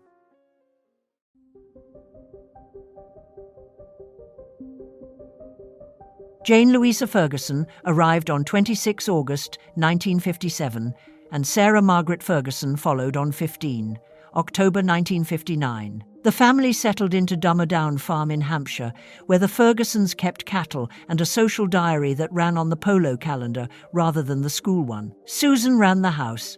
Ronald soldiered, then farmed, then increasingly disappeared into a sport that answered to nobody's timetable except its own. Country life in England looks marvellous from a distance of 60 years and a bookshop window. Up close, in January, on a farm, with a husband away at a tournament and 2 small daughters, and a telephone that rings only for him, it corrodes. Susan controlled no money of her own and no grievance that anyone in 1963 would accept as legitimate. Nothing there added up to a reason. Her husband drank moderately and struck nobody, and the complaint she could not name covered the whole of her life. Down covered several hundred acres and ran on a rhythm older than the telephone. None of that altered a plain, legal fact. Until Parliament changed the rule in 1975, a married Englishwoman could not obtain credit in her own name without a male guarantor. Susan left in 1972.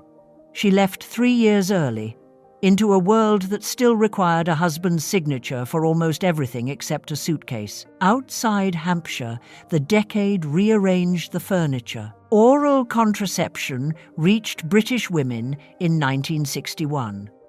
Parliament legalised abortion in 1967 and reformed divorce 2 years later.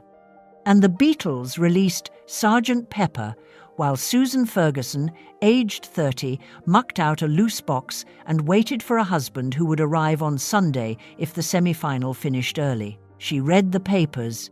Everybody in that farmhouse read the papers, which described, week by week, a country where a woman like her might choose differently. Polo devoured him. The sport demands ponies, grooms, transport, and a patron with a checkbook, and Ronald, short on money and long on competence, converted himself into the man who arranged other men's teams. That work carried him to Windsor, to Cowdray, to Palm Beach, and away from Hampshire for weeks at a stretch. Susan stayed with the mud. In 1968, Susan conceived a 3rd child. A severe case of preeclampsia nearly killed her and forced the end of the pregnancy, and no obstetrician in England that year commanded a cure beyond exactly that.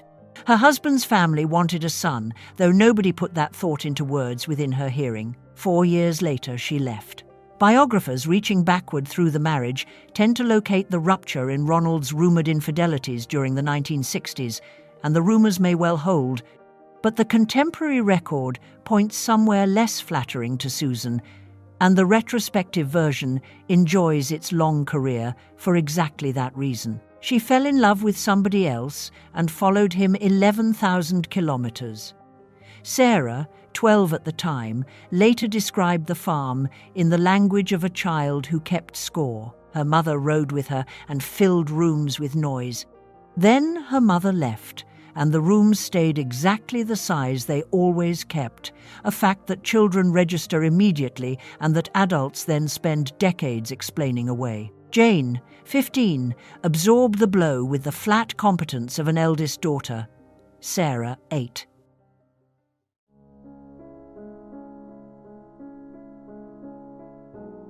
Hector Eduardo Barrantes rode for a living, a trade Argentina respects, and England in the 1970s filed somewhere near domestic service. He grew up around horses and reached the level where British patrons flew him north each summer to win their tournaments for them. Polo runs on that arrangement, and it runs on it still. A wealthy amateur assembles a team, buys the ponies, pays the wages, and rides at number 1, while 3 hired professionals, usually Argentine, conduct the actual match around him. Polo rates its players from -2 to 10. Fewer than a dozen 10-goal players exist on Earth in any given season, and nearly all of them carry Argentine passports, for reasons involving grass and a national obsession comparable to what football commands in Brazil. Barrantes never reached 10. He climbed high enough that Englishmen with money competed to employ him, and in that world, an employable professional outranks the man who signs his checks. The system produces a permanent, quiet humiliation, though nobody names it aloud at the club. The man who wins the cup answers to the man who cannot ride. Barrantes rode brilliantly, and he also carried the particular authority of a widower.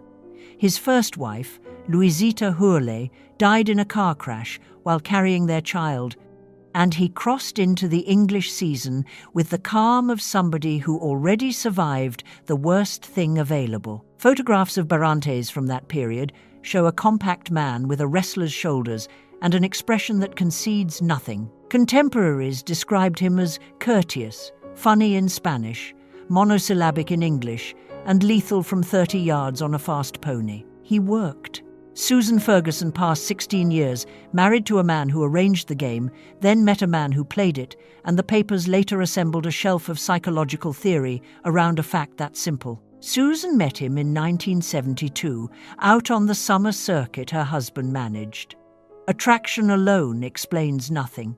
Plenty of unhappy English women met plenty of magnetic Argentines in the 1970s and returned to their farms. Susan possessed one quality the others lacked, or lacked one quality the others possessed, depending on how a person scores it. She proved willing to lose her children. That willingness, not the affair, earned her the word, and adultery the country forgave every week before lunch. He dangled Argentina. Not the Argentina of the travel poster, since the country in 1972 tilted toward political violence at a rate that would soon frighten the world, but the Argentina of the pampas, horizonless grass, cattle, dust, and a working ranch where an English woman with a good seat could vanish. She accepted. Whether she understood what she accepted, nobody can now determine, because she never explained herself at length, and the people who might explain her died long ago.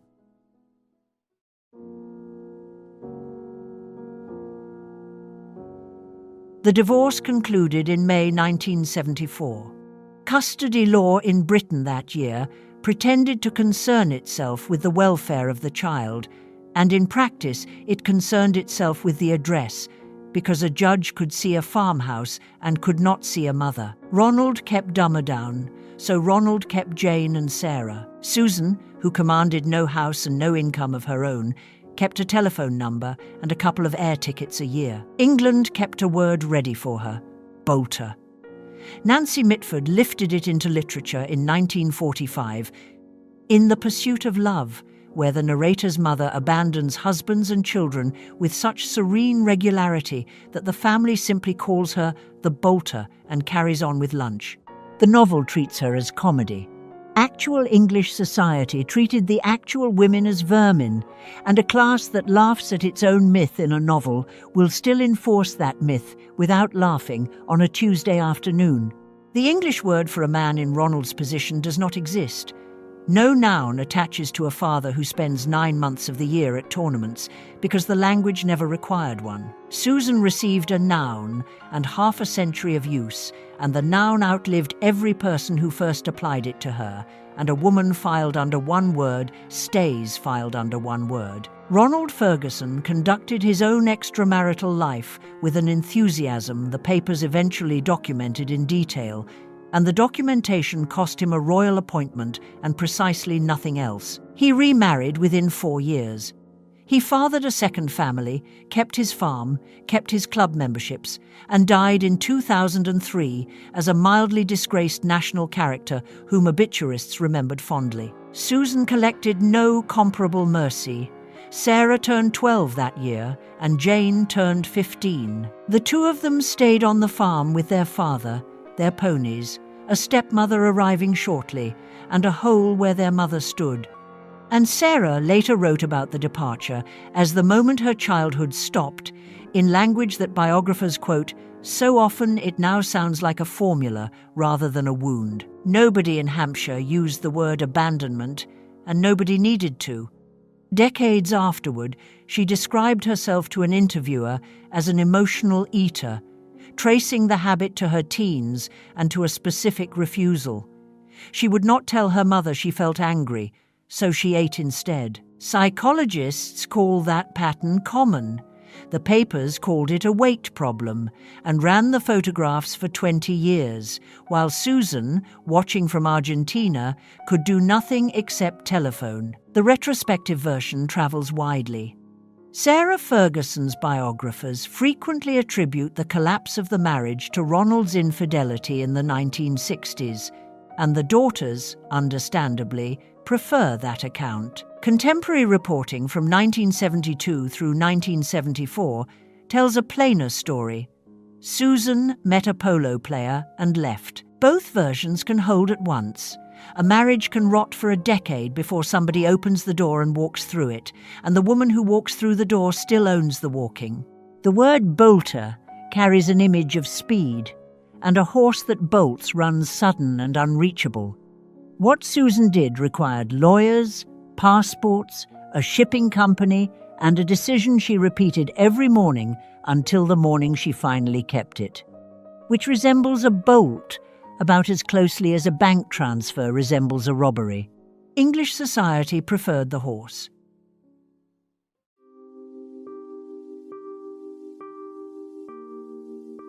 Susan married Hector Barrantes in 1975 and moved to El Pucará, 1,000 acres near Tres Lomas and Trenklauken in Buenos Aires province, roughly 500 kilometers from the capital and considerably further from Hampshire than any map indicates. The name translates from Quechua as fortress. She bred polo ponies with her husband, learned Spanish, learned the country, and built a second career filming documentaries about the sport that ruined and rescued her. The country she chose staggered. Argentina, in 1975, buckled under inflation above 300%, and a paramilitary death squad operated under government protection, while the grip of President Isabel Perón weakened by the month. In March 1976, the armed forces removed her and installed a junta under General Jorge Rafael Videla. What followed acquired the name the Dirty War. The junta disappeared its citizens. Soldiers seized students, unionists, journalists, and anyone whose name surfaced under torture. And the state denied every abduction while dropping some victims from aircraft into the River Plate. Susan lived through those years, 500 kilometers from the capital, on grass, among horses. Nothing in the record places her anywhere near the politics. An English woman who fled a stifling country house for freedom landed in a state that abducted its own children, and she rode out the entire period on a ranch, breeding ponies and pointing a camera at them. She filmed foals, and elsewhere the Navy loaded prisoners onto aircraft. A polo pony in Argentina descends from thoroughbred stock crossed with the Criollo horse that colonists rode across the plain for 3 centuries. Breeders chase temperament as hard as speed, since a pony that panics at contact ends a career, and the best of them sell for sums that would purchase a London flat. Hector bred them. Susan filmed them and sold them. And she argued about them with men who assumed an Englishwoman on a ranch decorated the place. She telephoned. Long-distance calls from rural Argentina in 1977 required an operator and money, and she placed them anyway.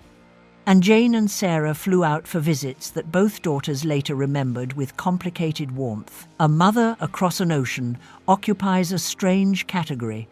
She exists and she loves, and she cannot appear at the school gate on the afternoon of the play. She stopped writing herself down as Susan Ferguson. Neighbors in Tres Lomas knew a tall Englishwoman who spoke Spanish with an accent nobody could place and who could tell, from 40 meters, which of two ponies would sell. The papers in England, when they remembered her, printed the word bolter and a photograph from 1956. Argentina printed nothing, because Argentina mercifully did not care. El Pucará prospered. Barrantes bred ponies that ranked among the finest in a country that produces the finest. And Susan turned her camera on the breeding sheds and the men who ride 16 hours a day for wages that would embarrass a London waiter. She kept the books as well.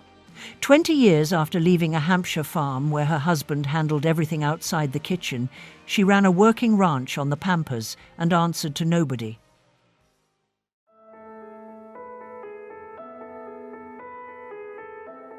On 2 April 1982, Argentine forces landed on the Falkland Islands, which Argentina calls the Malvinas and claims to this day. Britain dispatched a task force 8,000 miles south. Among the aircrew of HMS Invincible flew a 22-year-old Sea King helicopter pilot named Prince Andrew, whose duties included flying decoy patterns to lure Exocet missiles away from British ships. The islands changed hands on 14 June.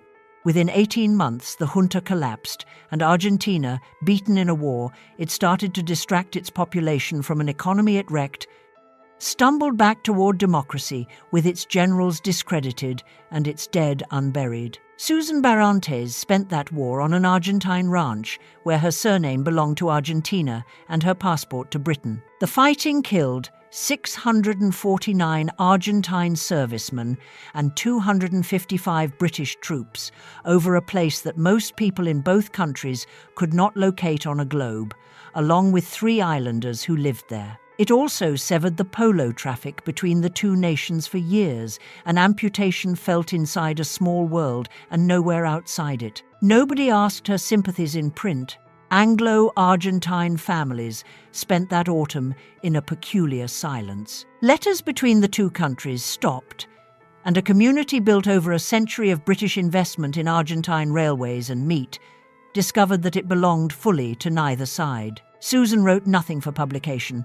She lived on land owned by an Argentine, in a country fighting the army her first husband once served, while her daughters in London read casualty lists over breakfast. 4 years later, the same helicopter pilot married her daughter. In 1982, the papers printed photographs of Argentine conscripts frozen in trenches while a prince hunted their navy from the air. In 1986, the same papers printed photographs of that prince's mother-in-law, an Englishwoman who lived among Argentines by choice, curtsying inside Westminster Abbey. The papers never settled which detail they minded more, and both details sold. By 1985, Sarah Ferguson, 25 and working in publishing, met Prince Andrew properly at Windsor during Royal Ascot Week, at a lunch where Diana, Princess of Wales, seated them together. The engagement followed in March 1986.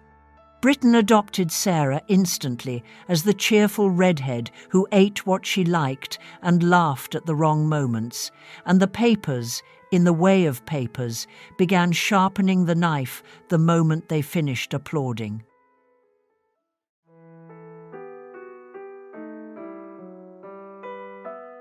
On 23 July 1986, Sarah Ferguson married Prince Andrew in Westminster Abbey and left it as Duchess of York. Susan Barrantes attended.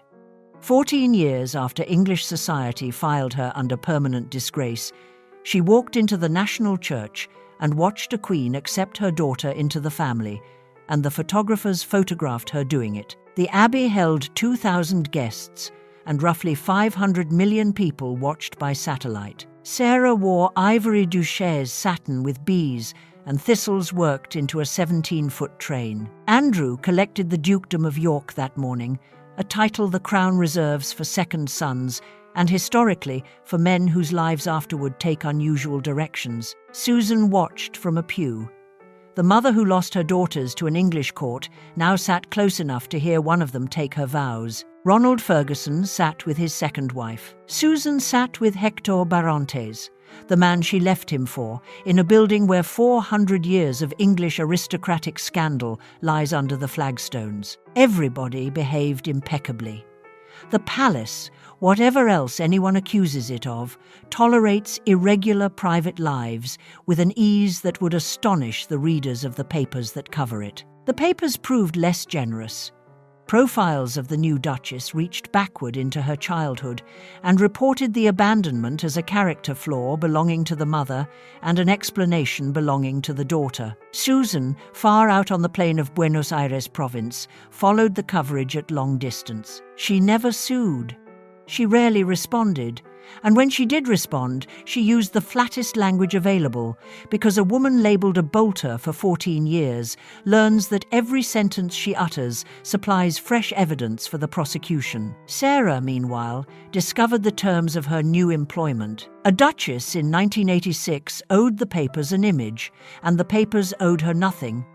And the arrangement worked pleasantly for roughly 3 years before the tone shifted, and the same papers that named her a breath of fresh air began weighing her in pounds. Her mother watched from a hemisphere away, and neither woman held any power over the arrangement. In 1989, she published a book about polo, with a foreword by the Prince of Wales. The heir to the throne lent his name to a woman whom the same country's papers described, in print, as the creature who abandoned a future duchess in a Hampshire farmhouse. Nobody at the palace flinched. Inside the polo world, Susan Barrantes worked as a colleague, and outside it, in print, she worked only as a story.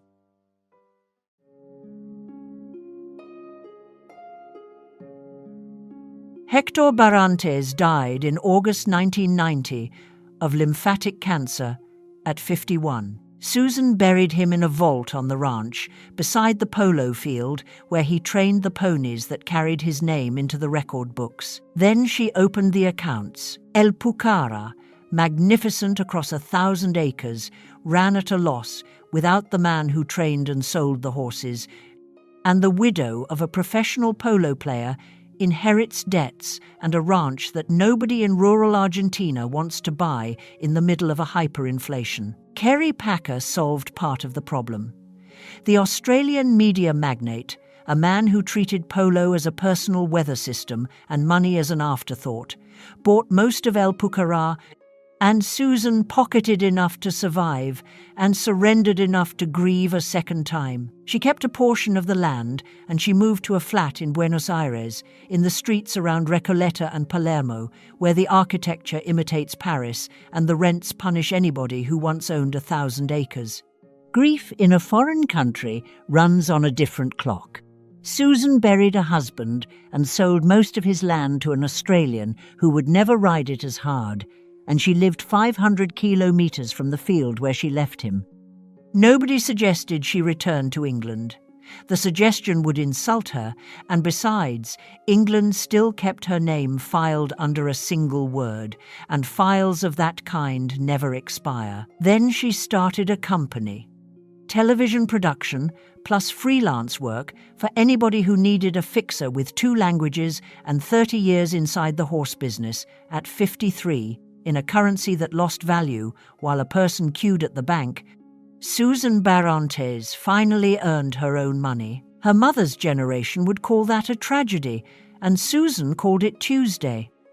Meanwhile, her daughter's marriage collapsed on schedule. Andrew served in the Royal Navy and lived at sea for months at a stretch. Sarah, marooned in a rented house with 2 babies and a press pack outside, drifted, spent, travelled, and eventually surfaced in a set of photographs taken in the south of France in August 1992, in which an American financier attends to her toes. The separation preceded the photographs by 5 months, and the photographs finished the marriage anyway. Susan defended her daughter in public with a bluntness that startled British reporters accustomed to royal relatives who murmur. She told them the coverage disgusted her. She pointed out, more than once, that the papers photographed a mother of 2 on a private holiday and then lectured the country about family values, and the reporters printed that too, in small type, near the bottom. The divorce concluded in May 1996, 10 years after the Abbey.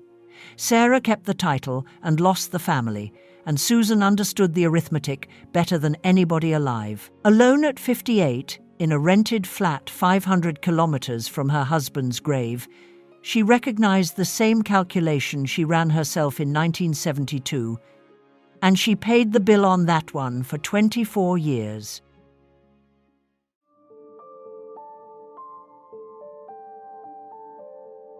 In 1997, Susan Barrantes survived a crash that, by the accounts reaching the papers, rolled her car 7 times across an Argentine field. She walked away. Friends treated the escape as proof of something, the way people do when a person survives an event that should kill them. And Susan, who owned a working knowledge of horses, and by extension of falling, probably knew better. On 31 August 1997, Diana, Princess of Wales, died in a Paris road tunnel when her car struck a pillar at speed and nobody in the back wore a seatbelt. Britain stopped for a week. 13 months later, on 19 September 1998, Susan Barrantes drove her Green Rover 400 along Route 85 toward Tres Lomas with her nephew Rafael, 25, in the passenger seat. She knew the road. A Renault truck carrying catering supplies crossed into her path, and the truck and the Rover struck each other front to front on a stretch with no barrier and no reason for either driver to expect anything at all. She wore no seatbelt. She died where she sat, instantly, and the Associated Press, reporting from Argentina, recorded that the impact decapitated her. Rafael climbed out with minor injuries. The papers in England, which reported the Paris tunnel down to the last shard of windscreen glass, disposed of this crash in a paragraph and a photograph from the 1986 wedding. Route 85 runs straight for kilometer after kilometer through Buenos Aires province, past wire fences and grain silos. Argentine road deaths in the 1990s ranked among the worst in the region, a statistic driven by speed and by a national indifference to the seatbelt that only legislation slowly ground down. Susan drove that road for 23 years. On the last morning, she drove it exactly as she drove it on every other morning. The parallels wrote themselves, and the papers that bothered wrote them. 2 women attached to the House of Windsor, 13 months apart, both killed in high-speed crashes, neither of them wearing a seatbelt, both of them mothers whom the papers spent years dismantling in print. One death halted a country, and the other filled a column beside the racing results. Sarah, Duchess of York, holidayed in Italy with Princess Eugenie when the call arrived. She flew to London, then to Buenos Aires, then 500 kilometers out onto the plain, arriving at a ranch her mother sold most of 8 years earlier and never stopped calling home. Ronald Ferguson, 42 years after St. Margaret's, called the death an absolute tragedy. He meant it. Whatever else the marriage cost the two of them, nobody ever accused either one of pretending afterward. They buried her at El Pucará, in the vault beside Hector, under the grass at the edge of the polo field. The field kept its fixture list. She lies there now, 500 kilometers from Buenos Aires and 11,000 from the church, where a girl of 18 married a lieutenant of the lifeguards. The daughters flew home, and by the weekend, groundsmen mowed the field for the next match.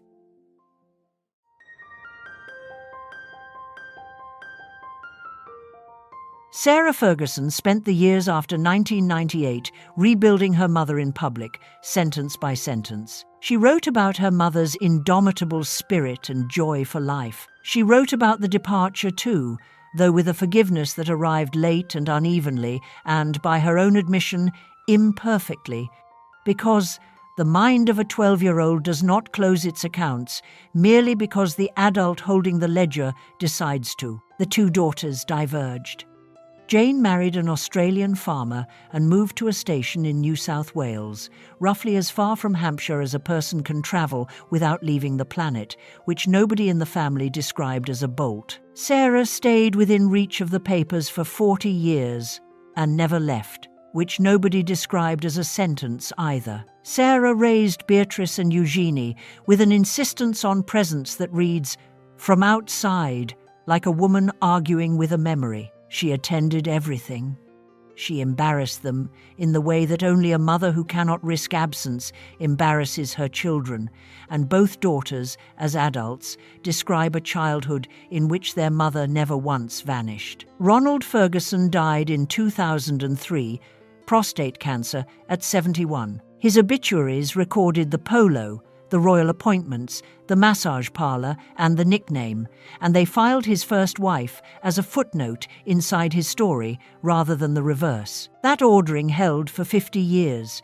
It probably holds tonight in whatever archive an editor searches when a Ferguson enters the news again. Nancy Mitford's bolter charms everybody and pays nothing. She flits through the novel and exits the final page unpunished, because fiction can afford that, and 1950s England could not. Susan Barantes paid the entire bill. She paid it in 26 years of long-distance telephone calls, in a word attached to her name inside every article ever written about her, and again in the last 3 seconds of a straight road in Buenos Aires province. And nobody sent the invoice to Ronald. Nobody, across 3 decades of writing about her, ever settled what she owed and to whom. England, even now, answers everything.